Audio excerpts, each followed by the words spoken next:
இந்த மாதிரி ஒரு லோன் உங்களுக்கு தேவைன்னா நீங்கள் அப்ளை பண்ணிக்கிடலாம்.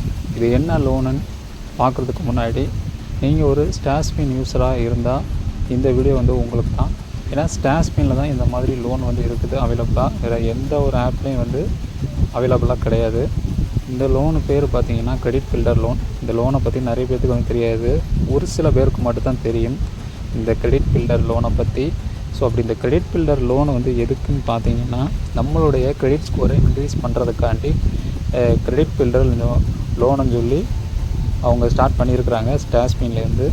ஸோ கிரெடிட் ஸ்கோர் வந்து நிறைய பேர்த்துக்கு வந்து கம்மியாக இருக்கும். காலத்தில் வந்து லோன் கிடைக்கிறதே வந்து கிரெடிட் ஸ்கோரை வச்சு தான் லோன் கிடைக்கும், இல்லைனா வந்து கிரெடிட் ஸ்கோர் கம்மியாக இருந்துச்சுன்னா லோன் கிடைக்காது. ஸோ அந்த வகையில் பார்த்தீங்கன்னா இந்த ஸ்டாஷ்பின் ஆப்பு இந்த மாதிரி கிரெடிட் பில்டர் லோனை யூஸ் பண்ணிங்கன்னா கிரெடிட் ஸ்கோர் வந்து இன்க்ரீஸ் ஆகும்னு சொல்கிறாங்க. ஸோ அப்படி தான் இந்த ஆப் வந்து யூஸ் ஆகுது. ஸோ நார்மலாக பார்த்தீங்கன்னா இந்த கிரெடிட் பில்டருக்கு பார்த்தீங்கன்னா எவ்வளோ இன்ட்ரெஸ்ட் போடுறாங்கன்னு பார்த்துடலாம்.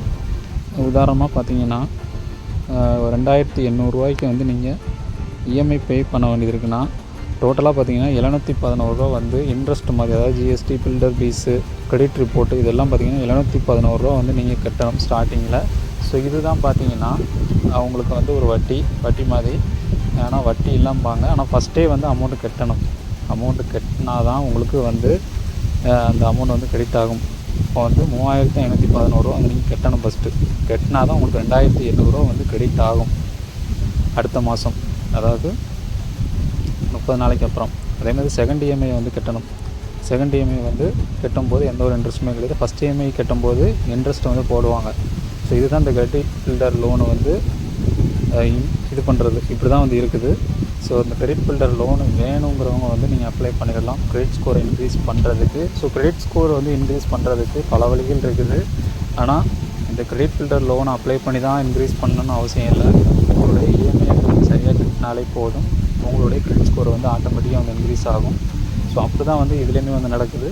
நீங்கள் இஎம்ஐ வந்து கட்ட போகிறீங்க, அவங்க கிரெடிட் ஸ்கோரை வந்து இன்க்ரீஸ் பண்ணுறாங்க. இதுதான் வந்து இந்த கிரெடிட் பில்டர் லோனோட ஒரு அல்காரிதமாக இருக்குது. ஸோ இந்த வீடியோ வந்து யூஸ்ஃபுல்லாக இருந்துச்சுன்னா லைக் பண்ணுங்கள், ஷேர் பண்ணுங்கள், கமெண்ட் பண்ணுங்கள். வீடியோ பற்றிய கருத்துக்களை கமெண்ட் பாக்ஸில் வந்து தெரிவிங்க. மறக்காமல் நம்ம தமிழ் கிரியேஷன் யூடியூப் சேனலை சப்ஸ்கிரைப் பண்ணிக்கோங்க. நன்றி.